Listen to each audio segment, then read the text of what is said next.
வீட்டின் வாசல் கதவு எப்படி இருக்க வேண்டும்?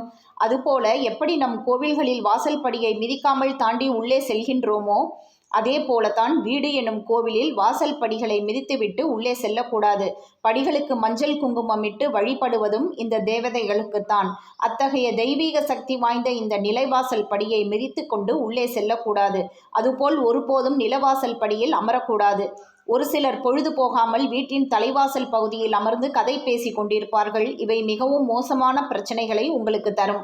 படியிலிருந்து இறங்கிதான் நீங்கள் அமர்ந்து பேச வேண்டும். அதுபோல் வாசல் படியில் தலை வைத்து படுக்கக்கூடாது என்பதை நாம் கேள்விப்பட்டிருப்போம். அதுவும் இதற்காகத்தான். வீட்டின் தலைவாசலில் மகாலட்சுமியும் கதவில் குலதெய்வமும் வாசம் செய்வதால் அந்த இடத்தில் தலை வைத்து படுக்கக்கூடாது, தரித்திரம் ஏற்படுத்தும் என்பார்கள்.